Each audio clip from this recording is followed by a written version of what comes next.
নাহিদের বল চোখে দেখছে না পাকিস্তানি ব্যাটাররা। নাহিদের গতি আর বাউন্সে দিশেহারা হয়ে একের পর এক উইকেট বিলিয়ে গেলেন তারা।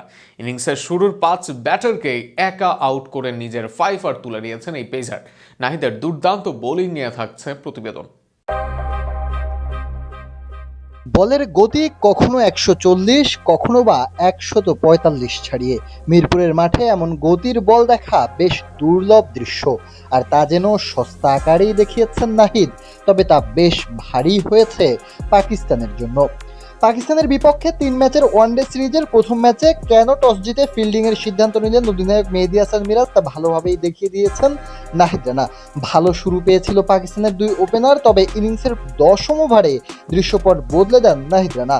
ওভারের শেষ বলে আক্রমণাত্মক খেলতে থাকা শাহিদজাদা ফারহানকে 27 রানে সাজঘরের পথ দেখেন তিনি।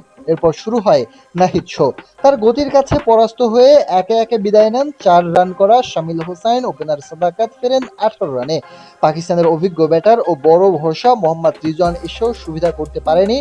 নাহিদ রানার আগুনে স্পেলের সামনে থিতু হওয়ার আগে 20 বলে 10 রান করে বিদায় নেন রিজওয়ান। নাহিদ একাই ধসিয়ে দিয়েছেন পাকিস্তানের টপ অর্ডার। শুরুর 5 উইকেট তুলে নিয়েছেন একাই। ফলে এক নাহিদের তোপ সামলাতেই তাসের ঘরের মতো ভেঙে পড়েছে পাকিস্তানের টপ অর্ডার। 69 রানের 5 উইকেট হারিয়েছে সফরকারীরা। 5টি উইকেট একাই নিয়েছেন ডানহাতি গতিময় এই পেসার। নাহিদ রানার কেরিয়ারে এটাই প্রথম ফাইভার। 4 ব্যাটারের মধ্যে 2 জন অভিষিক্ত সাদাকাত ও শামিল হোসেন, এছাড়া অভিজ্ঞ 3 ব্যাটারকেও ফিরিয়েছেন নাহিদ। একজন টি-20 বিশ্বকাপে সর্বোচ্চ রান সংগ্রহকারী শাহিদজাদা ফারহান, একজন টি-20 ফরম্যাটের অধিনায়ক সালমান আলী আগা এবং অন্যজন আরও বেশি অভিজ্ঞ মোহাম্মদ রিজওয়ান। পাকিস্তানের বিপক্ষে টেস্টে তাদের মাঠে দুর্দান্ত করেছিলেন নাহিদ। এরপর এবার ওয়ানডেতে ঘরের মাঠে নিজের গতির ভেলকি দেখালেন শন টেটের এই শিষ্য।